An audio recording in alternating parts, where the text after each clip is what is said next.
Bettor Sports Betting is your home for picks, props, and futures for tonight's action. Bettor Sports Betting wants to know what picks you're playing tonight. Tell us in the live chat on YouTube, Twitter, and the Bettor Sports Network app. This is Bettor Sports Betting with Fantasy Alarm's Dan Servodidio. What's going on, everyone? Welcome back in here to the Bettor Sports Betting Show. I've already freaked out Howard Bender. He's scared to death of me. Just the sight of me co-hosting his show. What's up, Howard? Appreciate you coming back on the show with me. At some point or another, my entrance appearance is just going to bust you up so badly that you're not even going to be able to continue. I've been trying to mix it up for you. Going strong here. I can't break character, you know. Appreciate everyone joining in here, watching wherever you're watching on YouTube, the Bettor Sports Network app, on Twitter streams. If you got any questions, comments about picks that you like for tonight or futures for NFL or any other sport, definitely hit us up in the chat or tweet us any of your questions. We will be talking some NFL futures today, some Rookie of the Year odds, because we got the Fantasy Football Draft Guide out there for you guys. If you haven't already heard, came out yesterday. There you go. Yeah, you can get it for $26.99, but you can get it for free with it if you have a subscription to the All Pro package at Fantasy Alarm and get a free 7-day trial. Or $26.99. You can definitely make that up if you win a league or two this year with the draft guide. So definitely go check that out. But yeah, there's tons of articles there. Rookies, sleepers, busts, everything. And the rookies is something we'll tackle today, kind of looking at some Rookie of the Year odds, over-unders on some yardage totals for guys. So we'll dive into that. But yeah, we got plenty of baseball to talk about, a full slate of games, only one afternoon game going on right now, the Orioles and Cubs. But 14 other games for us to dive into and get some picks in. And I know we both have plenty, right, Howard? Yeah, I mean, when was the last time we saw like that big old 14-game slate for the nighttime? There's a lot of games to choose from. There's you know what? I was actually surprised when I was going over some of the odds, because I usually do it like first thing in the morning, and I'm out here on the West Coast, and I do that at like 5, 6 o'clock in the morning, before the day's bets start going in, so I can find some value where I want to go before the odds change. I got to it a little bit more in the afternoon than what I'm used to, and I was actually surprised to see a lot of the odds staying as solid as they did. So should be a good night for us here, Servo.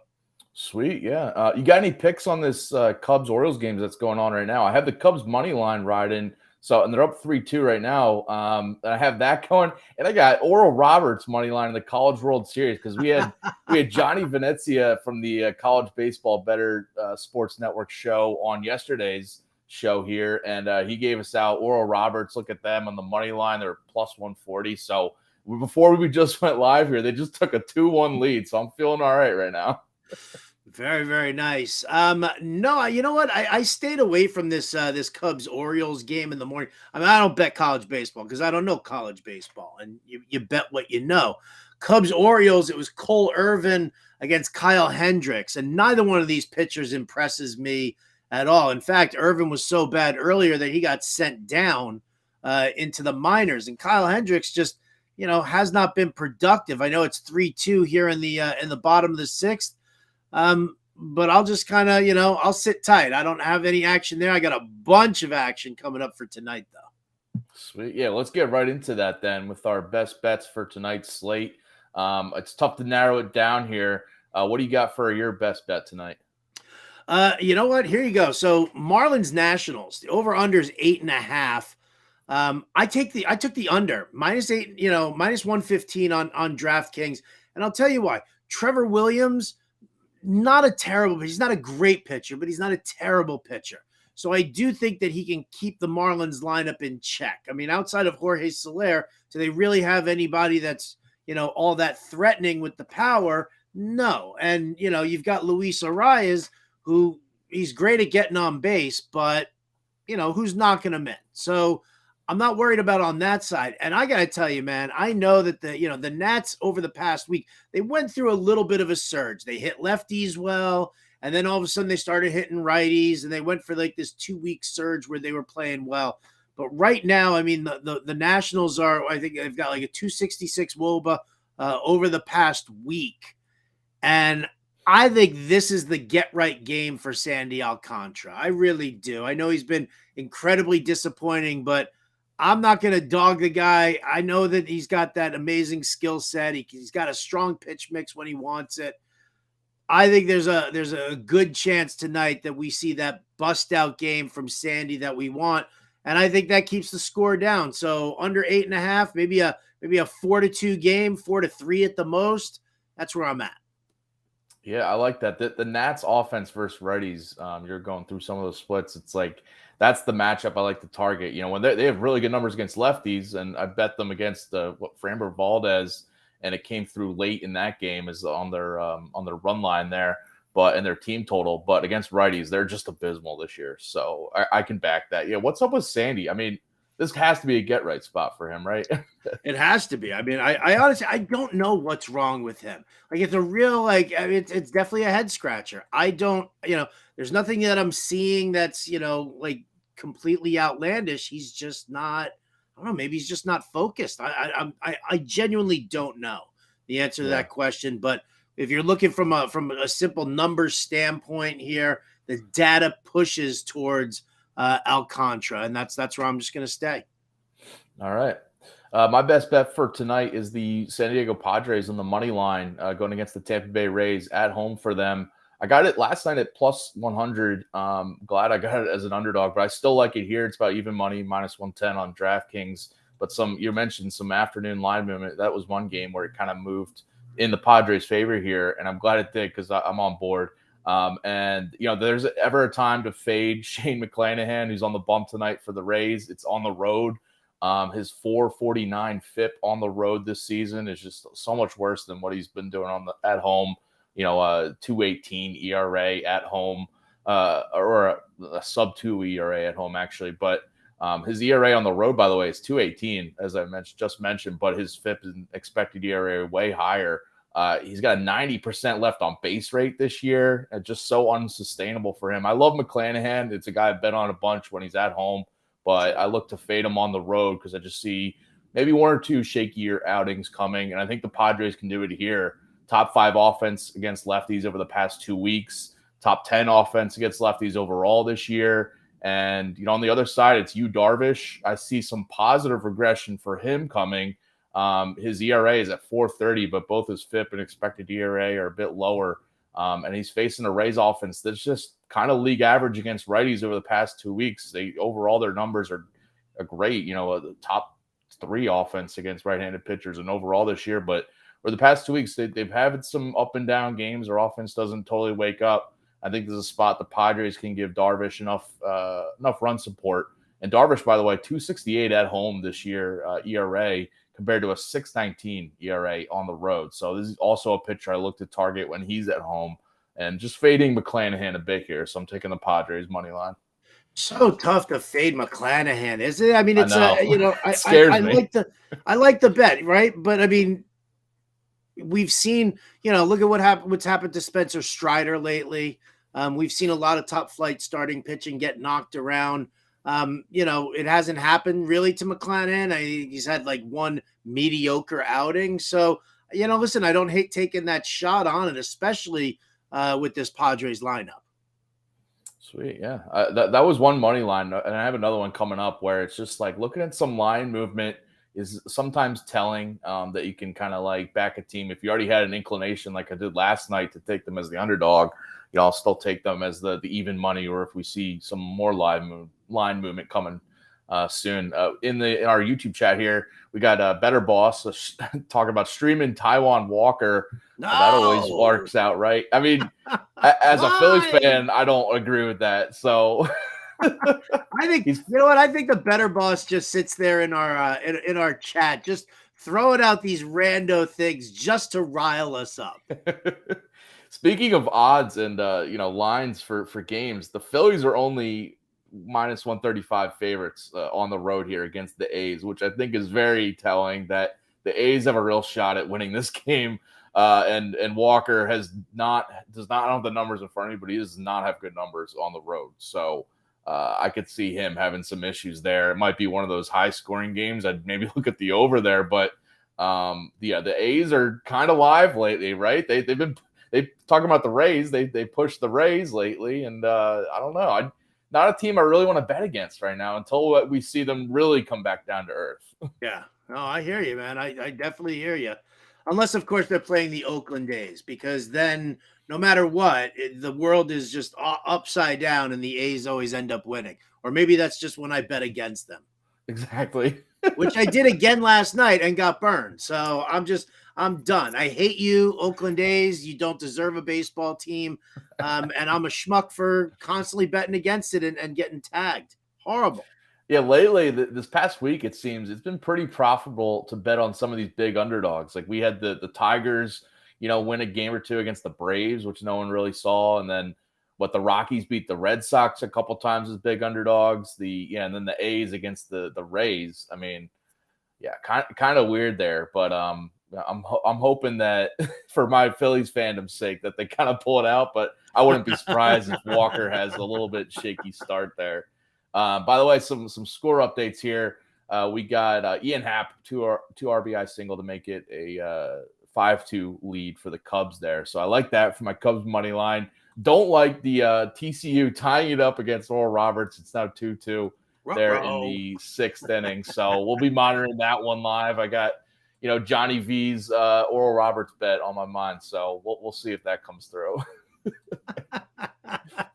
Let's get to some more picks for tonight. I know we both have plenty in the holster here. What do you got next for us? Well, you know what? I'll tell you what. If the game plays, now there's rain in the forecast for St. Louis against the Mets. It's Miles Michaelis going up against Tyler McGill. I'm going to side with the Cardinals bats here. I'm not saying that they're going to be, it's not a get-right game for them, whatever. But, McGill not showing us what he showed last year. Like last year, there were some really nice moments for him where you were like, oh, wow, Tyler McGill. I mean, that's not bad. But I don't buy it. I really don't. I think it'll be a close game. But I'm gonna side with the fact that Jordan Walker's on an 8-game hit streak. You got Goldie, you got Arenado. At some point, this Cardinals lineup, I mean, we keep saying it, at some point, this Cardinals lineup will consistently produce. But I think here against Tyler McGill, I think they can have the Mets number. So, it's minus 115 on DraftKings. The money line for the Mets is minus 105. So, they're saying it's a coin flip. And if I'm flipping that coin, it's coming up Cardinals for me.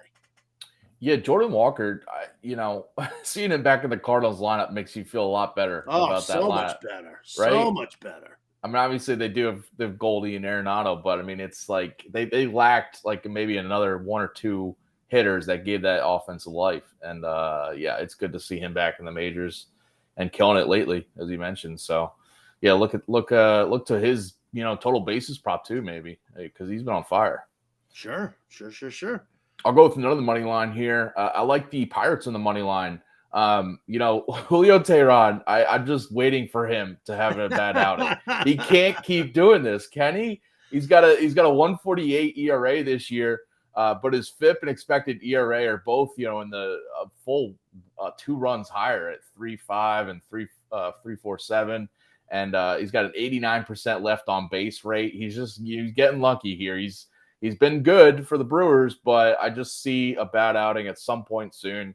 I think the Pirates can do just enough on that end. And, they're an average offense against right-handed pitching this year. Not the best matchup, but I just kind of betting against Teheran here. And on the other side, Rich Hill going against the Brewers offense. That's literally one of the worst offenses all year against left-handed pitching, strikes out a ton, 286 WOBA. Brewers have been a little bit better lately against lefties, but I just think overall, this is a matchup Rich Hill can kind of have success in. And he's got a better road ERA than at home, 3.68 on the road compared to 4.60 at home this year.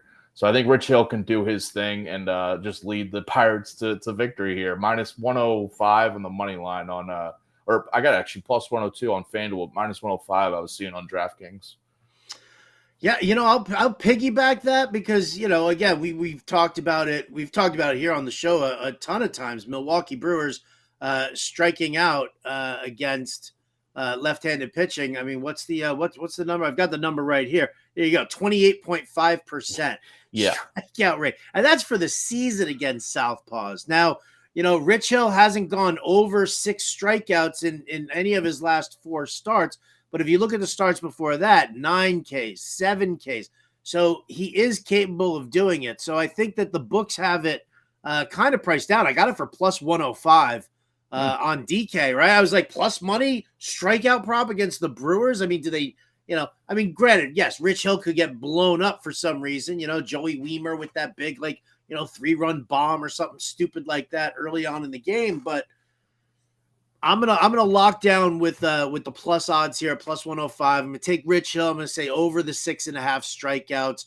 If you've got the Pirates on the money line there, plus odds, Servo, you, me, yum, yum, yum, yum, yum, yum. I like that. I was looking at his strikeout prop too because of that Brewers offense against lefties this year. Thought about it for my underdog article up on Fantasy Alarm too. It ultimately did not go in that direction because of his weird track record of just, maybe this is a strikeout line that they kind of juiced up because of the matchup, but I still think at plus money, it's worth it. It's worth the, target there, especially because I like him to have a good outing here on the money line too. So, but yeah, on FanDuel, you can go like alt strikeouts if you want to go a tick or two down and line it up with parlay it with the money line there for the Pirates. I would love that too.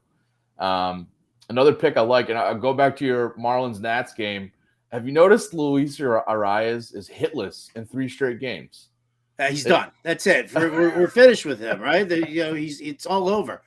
He's hitless in 3 straight. He didn't go hitless in 4 straight at all last year. Obviously had a great year hitting wise, and it happened just twice in 2021, 2 years ago. His batting average has dropped to 378 on the season. I think he's motivated to get back towards trending up to 400, hitting 400 for the year.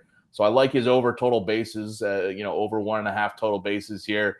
I think he can get a hit or two, and maybe one of those hits is an extra base hit at least. So I like the over 1.5 total bases, hitting 378 against righties this season. Obviously hitting good against lefties and righties, but facing Trevor Williams here, who I'm not really afraid of to hold Arias down. I know you like the under in this, but I think Arias can get a couple hits across here. It's just, as you mentioned, I don't know who's hitting him in. So maybe I'm not looking at the hits, runs, RBIs prop. I'll just kind of keep it to total bases here. Yeah, I'm with you on that. No doubt about it. Correction, by the way, Rich Hill over 6.5 strikeouts is plus 140. I was looking at a different bet. Oh, okay. The bet that I'm going to give you right now, and I'm going to say Los Angeles Angels. I'm taking the visitors minus 1.5 on the run line at plus 105. Here's another one where Brady Singer. I have no love for Brady Singer. You put him in there against Mike Trout, and you put him in there against Hunter Renfroe and Shohei Ohtani. Even Brandon Drury's got good solid numbers against right-handed pitching as well. So, I'm looking at this one here. I think Patrick Sandoval has himself a strong game against the Royals. I think he keeps that score down. And so, I think that for plus 105, a run line bet here for the Angels is definitely the way to go. Nice. Yeah, the Angels money line bet is part of Josh Wagner's Best Bets article up on Fantasy Alarm. If you read that, so he's with you there. But he, minus 145. He's got it on Bet Rivers. I'm seeing minus 150 on DraftKings. But I know you, just from doing shows and working with you, I know you love getting a run line on the road team, right? Yes. Just because they have that extra at bat, right? Yes, 100%, 100%. And and obviously, you see that in with the books as well. They try to get you on that as also. So I'm not. Yeah, I love this bet. The Royals are just terrible. I mean, what are they? They've lost 8 or 9 in a row already. I mean, that's a team spiraling way out of control. And Vinny P is out for the year right now. So that offense just got even a lot worse. Pour one out for Vinny P. What was the nickname that I didn't agree with? You didn't like Pasquatch. Oh, I don't know why. Yeah. I guess you just don't like fun things. Because say Pasquantino. Just say his last name, I told you wanted to do that Italian breakfast line was just it was terrible, man. It was terrible. And no offense to the Italians out there. I'm just saying Pasquatch was a much better nickname.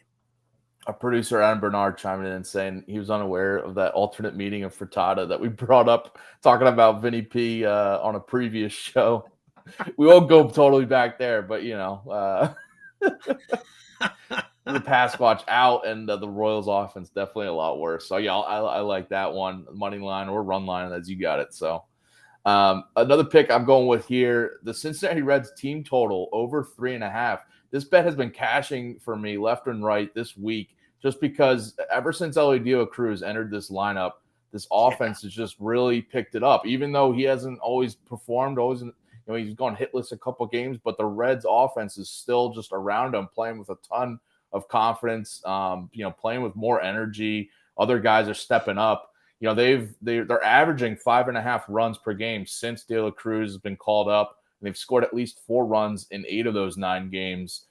This Reds offense also a top 10 offense against right-handed pitching in this span since De La Cruz came up with a 351 WOBA. They're facing JP France for the Astros here. Has a 5.94 ERA at home this season in 3 home starts. And I just think he's going to run into some issues here. His 4.97 FIP, by the way, is a run and a half higher pretty much than his 3.54 ERA this season. So some negative regression possibly coming for him. So even on the road here with the Reds, I still like their team total over. Was tempted to take them, on the money line, but scary to bet against the Astros. So I'm just kind of limited to their team total because 3.5 it's like a full run or 2 lower than what I would think right now. Yeah, I think the books are giving JP France way too much credit. Yeah. I mean, I was, doing the DFS playbook over at fantasyalarm.com for those of you who do play DFS. I'll have that published in a little bit right after this show. But, Matt McClain, Spencer Steer, like you said, Ellie De La Cruz, even TJ Friedel back off the IL. I think that this Reds team is super exciting. I think they're putting too much stock into JP France. And yes, it is Houston. It's a tough team. But, I mean, to just focus on the Reds bats here, I love that bet, man. I love it. Over 3.5 runs, I'll take it. Yeah, they've been going over it all this week since Servodidio Cruz came into the lineup there. So yeah. I'll take it. One more for me, Servo, actually, and that's late night. Giants-Dodgers. Obviously, it's a rivalry game. I don't care about who wins, and I know that both teams play each other insanely tough, but I like the over, 8.5 runs. You've got, I think Brebbia is opening for the Giants with Sean Manaea, the lefty, taking over, doing the bulk work. Yep. Did I see that right? Is that Ed Sheeran pitching for the Dodgers tonight? Joel Sheehan, is he pitching for the Dodgers tonight? So I don't know who this character is. I don't trust this character in a rivalry game here when you got guys like Jock Peterson and Tyro Estrada, even Patrick Bailey, the catcher for the Giants. These guys are hitting well. You got Michael Conforto in there too. So I'm looking at the just at the over here. I got it for -120. I think that's going to be a pretty solid bet. Yeah, Emmett Sheehan is his name. Emmett Sheehan. There you go. So I got to pick on this game because I'm fading Emmett Sheehan. I like the Giants and the money line as underdogs here. You mentioned you don't like you don't mind who wins this game, but I am going to lean Giants here because it's Emmett Sheehan, who's a righty coming up straight from Double-A. He's bypassing Triple-A here. That has me a little worried. He's got great numbers at Double-A, by the way, but I think just, this is a tough matchup to walk into. The Giants are top 5 offense against right-handed pitching this season. You mentioned those guys, they're all hitting righties well. And I think it's a tough spot for Sheehan to come in for his MLB debut. Over the past 2 weeks, the Giants still been a top 5 offense against lefties. And then, so John Brebbia is the opener here. And then you mentioned Sean Manaea as the bulk reliever. He's been a lot more effective as a reliever, as a bulk reliever, than as a starter this season since they made that switch. 3.52 ERA and a 190 batting average against as a reliever. compared to his 7.54 ERA and 2.97 batting average as a starter. So, not like great numbers as a reliever, but if you look at his, recent games, he had one rough outing as the bulk guy, but then he had two like shutout outings, coming in for 4 shutout innings. And by the way, the Giants bullpen over the the past month, horrible. No, over the past month, they're the past best. month. I thought you were about to like start talking about the Giants bullpen over the past week. Well, over the past month, even the past 2 weeks, they're a 2.05 year. I know they had a couple bad outings, but overall, like the past month, they have the best ERA as a bullpen. I think they have an advantage over the Dodgers here. Mind. Sorry, my bad. I was thinking about another team. Never mind. Oh. Well, yeah, over the past 2 weeks, they have a 2.05 ERA as a bullpen. So, and Manai's been a part of that, coming in bulk relief in these openers behind Brevia. Right. So, I think they're going to have an advantage here. And by the way, once Sheehan leaves the game for the Dodgers, which might be early, who knows? The Dodgers have the worst bullpen ERA over the past month at 5.59, and they just used up a ton of relievers in this series with the White Sox. Had some, an extra inning game last night. So I think the Giants coming in here. They, by the way, have won 6 straight on the road and 11-2 on the road over their past 13 games. So I like the Giants as underdogs here. Listen, I'm happy to go up against Uncle Emmett. I am with you on that for sure. I of course, when he shuts out the Giants tonight and he throws like a 2-hit shutout through like 7 or 8 innings, we're going to be obligated to buy each other the Emmett jersey. Yeah, and everyone's going to be picking up on the waiver wire and all that, but this also might. I mean, they just have they're dealing with some injuries in that rotation. I feel like this is just a spot where they need a guy to eat some innings. And I think if he is giving up a few runs, they're just going to leave him in there, and he might have a bad outing. So I'll side with the Giants there. My last pick before we get to some home run calls eventually and some NFL futures odds that we'll be talking. I'm going with Martin Perez at under 3.5 strikeouts here. And as a pick, I threw up on the Underdogs article up on Fantasy Alarm, but I still like it at -110 on DraftKings. He's been, he's not a big strikeout pitcher in his career, so we know that much.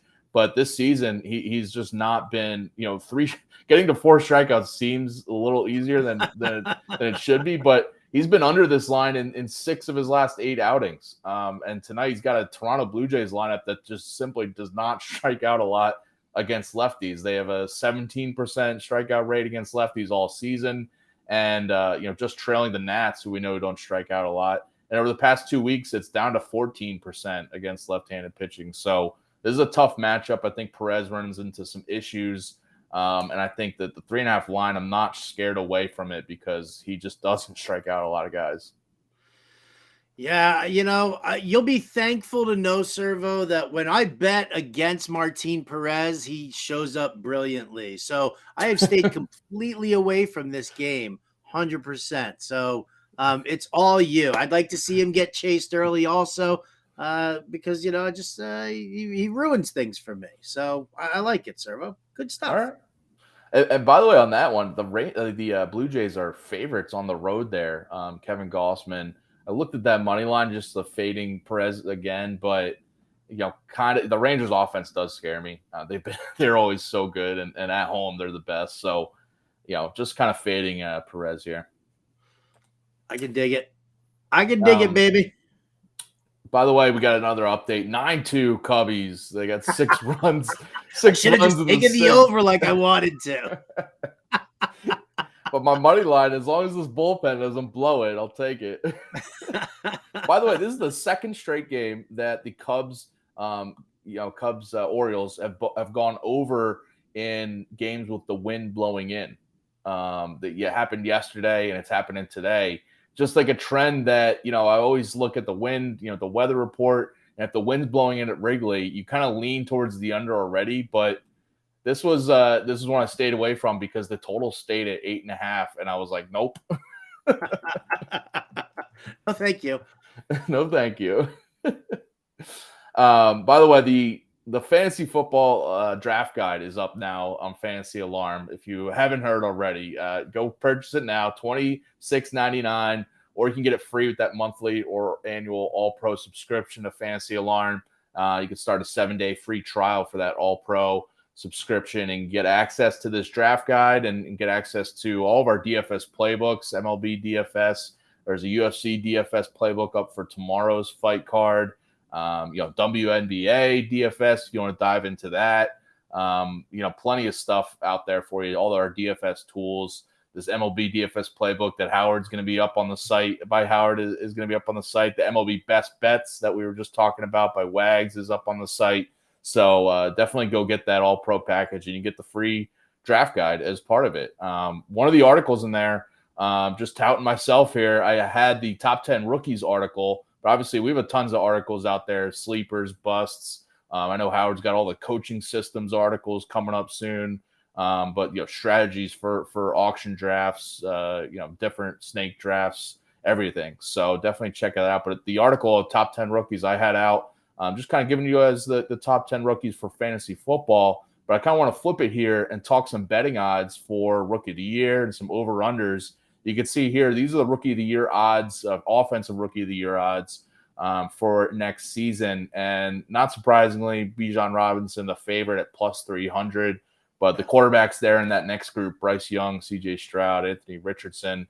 And then you got some longer odds for Jahmyr Gibbs, Jackson Smith-Njigba, Jordan Addison, Quentin Johnson, Zay Flowers.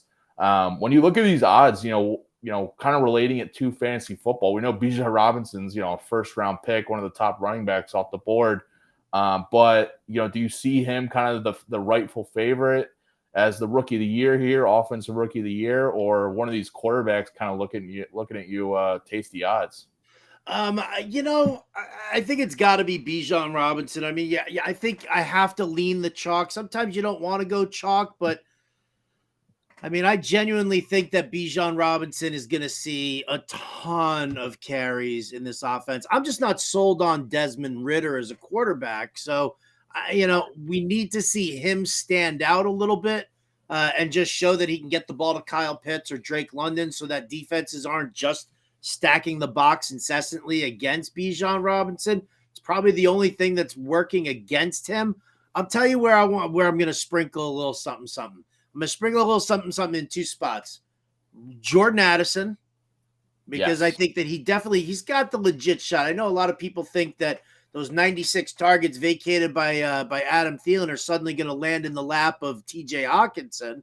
No, I mean, Hawkinson's going to be a very active part of it, but Jordan Addison, I think, has really the ability to really step up. He's a clean route runner. He can help move the chains. I don't know what kind of red zone work he's going to do, but I kind of dig him there. I'm going to sprinkle a little something on him at plus 1,600. I'm also going to sprinkle a little something on Quentin Johnston. Keenan Allen and Mike Williams, I love them, right? They're great. Neither one of them are the bastion of health, and I think that Quentin Johnston he can stretch the defense. He can use his speed. He can use his size. He's got just as strong a vertical game as Mike Williams does. So, I think that those are the two guys who I see getting the most snaps, seeing the most looks, and kind of opening things up for that. Bryce Young, CJ Stroud, even Anthony Richardson with the Colts, I think they're going to have some serious struggles at times. And I think it's going to be a very tough learning curve for each one of them. I love the Jordan Addison call there. Plus 1,600 seems really long odds for him, as you mentioned, because he's stepping right into that Thielen role. I mean, you look at the other rookie wide receivers, and I wrote about this in my article in the Fantasy Alarm Draft Guide, is that Addison has the best landing spot for like right away production. Just literally stepping into a vacated spot by Thielen, where he's going to be the number 2 receiver right next to Jefferson. And Jefferson is probably going to see, double coverage, blanket coverage, the team's best corners for sure. And Addison's going to be that guy who could easily just rack up a ton of catches, rack up yards. I don't think Hawkinson is going to be, stepping into all of those Thielen targets. And I think Addison, Kirk Cousins likes his 2 receivers. He's been showing that. I I think Addison has a ton of value there. And but yeah, I like your Johnston call too. That was the other name I was going to bring up. So I'm glad we were agreed on this. I mean, yeah, Mike Williams and Keenan Allen are not playing a full season. There's just no chance, right? And Johnson's going to be stepping into that wide receiver 3 role, which we saw Josh Palmer have a ton of success in last year as the third wideout there. I think Johnson's probably going to play a lot more than Palmer there in like 3 wide receiver sets. So I like the Quentin Johnston call there at long odds. The quarterbacks, by the way, it's just, like do we know Anthony Richardson, how many games he's going to start, how productive he's going to be? They're all, I think all of them being on rebuilding teams, like real, obviously all rookie quarterbacks are in that spot, but it just scares me for like CJ Stroud going to this Texans team. And then, Bryce Young just stepping into a Panthers team. It's also just trying to figure out who they are. I mean, listen, I don't hate on any of the quarterbacks. I love CJ Stroud. I think he's gonna, go places. I think he's gonna have himself a solid NFL career. I don't know about Bryce Young too much. I don't like the short QBs. And Anthony Richardson, everybody's in on him for the rushing upside. Everybody went bonkers over him because of the combine. But yeah, like you said, I mean, it's a new era in Indianapolis, and we'll just have to kind of see what it brings. I don't think it's rookie of the year honors though. There was a moment last year, by the way, with college football season going on. Anthony Richardson had a few good games early on in the year, and immediately the Heisman hype started up, and he tailed off towards the end of the year. But I could see something similar happening if he, in the beginning of the year in the NFL season, if he has a few games where he's, he's a dual threat guy, so he could be running all over the place, putting some big stat lines. All of a sudden he's maybe finishing in the top 5 fantasy football quarterbacks some weeks. Then the hype might start to build on Richardson, where he could end up being the front runner at some point for Rookie of the Year. I wouldn't be shocked at that, but also it's just he's a big wild card. We'll see there. Getting to some over-unders. I want to throw some over-unders at you for some props and from some stats for these rookie players. Bijan Robinson, over-under 1,100 and a half rushing yards for the season. You going over or under that? You know what? I mean, I'm going to go over. Again, I think, he's going to get 673 carries, right? Tyler Algier will still get 270. That's how much Arthur Smith loves to run the ball. But I think that just with the high volume, the excessive volume that we're getting from Bijan, the only way he doesn't break the 1,100 mark is if he gets hurt. So, I like the over on this one. Yeah, by the way, Tyler Algier had 1,035 rushing yards last year. Right. So if you kind of put that as some kind of benchmark, I think we see Bijan having a better year than that. And Algier didn't even get going until the late part of the season. Yeah. By the way, all these odds on DraftKings, if you want to look at those over-unders. How about Anthony Richardson? We were just talking about him. 2,600 and a half passing yards. You going over under that? I'm going to err on the side of caution. I'm going to go with the under. I do think they need to lean a little bit more on Jonathan Taylor. You also have, Richardson's he's a mobile QB. So I think he'll take off. He'll run some as well. We'll see a lot of RPO work. So, I mean, I'll play it safe with the kid also because, we aren't 100% sure if he's locked in to start week 1. So I'll take the under. Yeah, I agree with that one.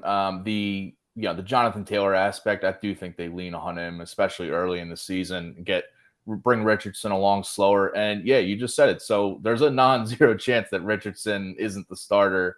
It's Gardner Minshew there as the backup. I could easily see him starting the year as the starter. It's not like, Bryce Young and CJ Stroud coming in as the clear starters on their offenses. So yeah, that's just something you have to factor in. Bryce Young, just mentioned him, 21 and a half passing touchdowns. You going over or under for him? Because I'm actually, and I know I know you hate this, but because I am a Miles Sanders fan and truther, and I like his work in the passing game as well, where what should be, I'm going to say over 21.5 passing touchdowns for Bryce Young. I mean, he's got great weapons in Thielen, DJ Chark, who's a strong guy as long as he stays healthy. I dig Jonathan Mingo. I like the rookie. I mean, I'm not saying he's going to be offensive rookie of the year, but I just still think that he's in a good spot. And Hayden Hurst also likely to be a really solid option at tight end. A lot of good, possibly a good red zone option. We know how young rookie QBs love to lean on their tight ends. So, between a pass catching running back like Sanders and those kind of receiving weapons, I'll say, because we also kind of expect the Panthers to play from behind a bunch, which puts the ball in the air a lot more. Yeah, so maybe you'll look at his over in his passing yards prop there, but the touchdowns. By the way, the interesting trend here. So last year we had no rookie quarterback go over 20 passing touchdowns, but the previous 4 years we had guys go over this line of 21.5. In 2021, we had Mac Jones. Justin Herbert set the rookie record at 31 back in 2020. And then Daniel Jones at 24 and Baker Mayfield before that at 27. So a trend here of like maybe a rookie quarterback going over. Don't know if it's going to be Bryce Young, but we could have one of these guys go over that prop.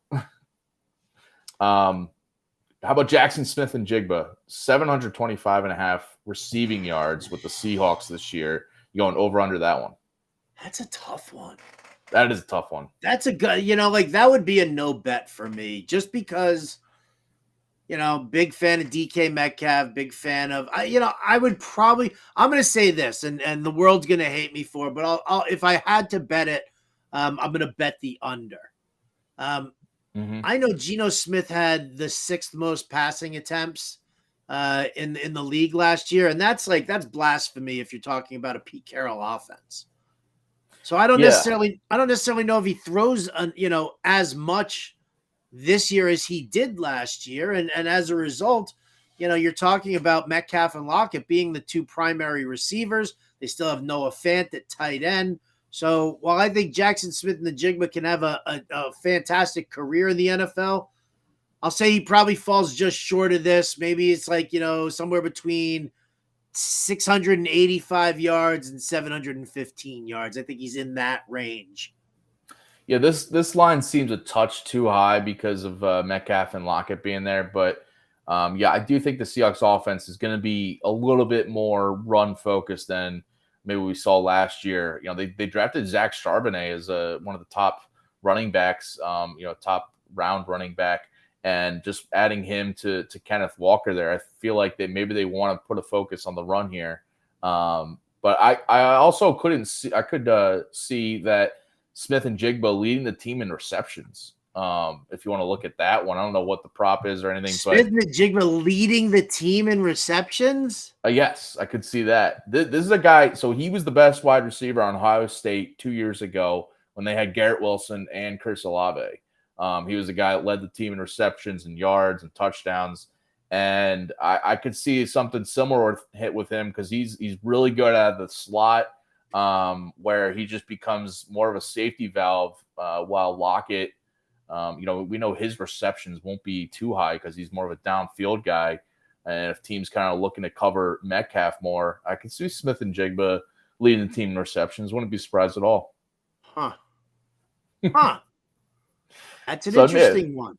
For fantasy, it could be more interesting. I'm not going to bet it.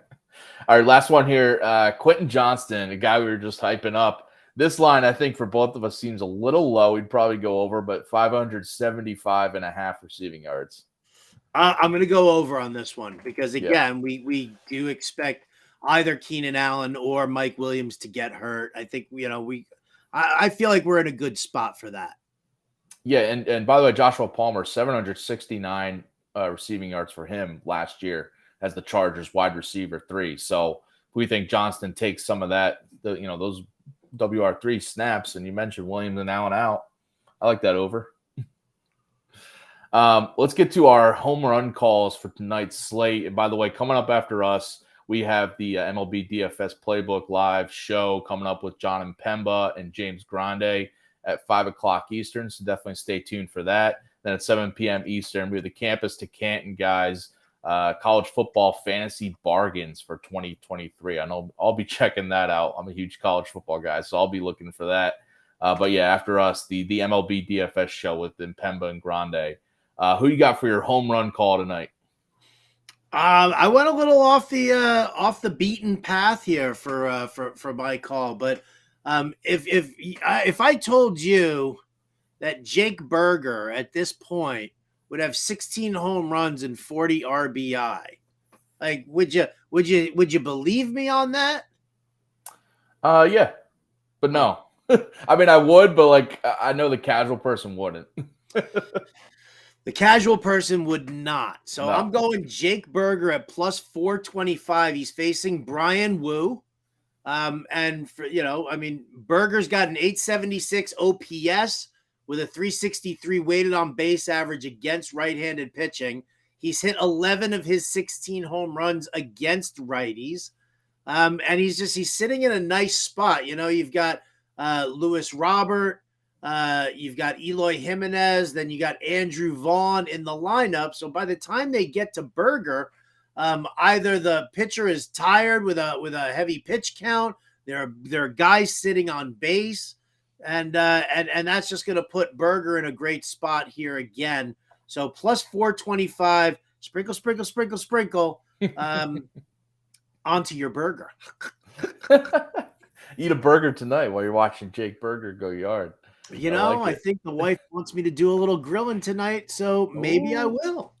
Put some Jake on that burger. I'm going Marcell Ozuna here, facing Dinelson Lamet. Not a bad bet in general for any Brave to go yard tonight. Also, just a rough Rockies pen. So I think you could try to pick a couple guys here. And we've had a bunch of Braves going deep in the last few games, and I think it's Ozuna's turn tonight. He hasn't homered in a little bit here. But 8 of his 13 homers have come against righties this season. And in 3 career at-bats against Dinelson Lamet, he has a homer in those 3 at-bats. So I think he could go yard here tonight. The total for that Rockies-Braves game is hefty. It's about 10 right now. So I think we could see a few homers in that game. You know what, Servo? I don't hate that call. I'm not against it. One bit. I mean, I think Marcell Ozuna as a human being is kind of a piece of garbage, but we're all about what the play looks like on the field, not his character. Should we say that? Listen, if you want to be one of those guys, Servo, who says I don't care about a guy's character. You remember when Joe Mixon first came into the league? They had him on videotape of punching a woman in the face in a fast food restaurant. They were like deciding between, whether they were going to get the double animal style or if they were just going to get a regular, did they want the Frosty with their Wendy's single? I don't know, but Joe went bam and hit her.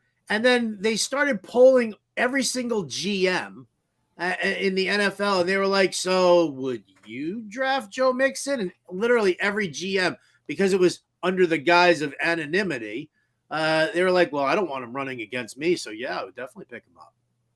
If I have the opportunity to draft him, I definitely will. Forget about character or anything like that. But, Ray Rice, Kareem Hunt, let's shout out for everybody. Joe Mixon. You make me feel bad here for picking Marcell Ozuna, man. Well, hey, man, you should. You know what? You should just go. And if you win money on this, you need to go and buy your wife something super special. I will do that. See?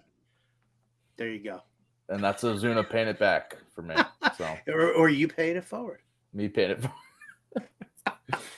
With that, we're going to sign off here, but definitely tune in at 5 o'clock Eastern, about 10 minutes from now, Impemba and Grande on the MLB DFS show here on Bettor Sports Network.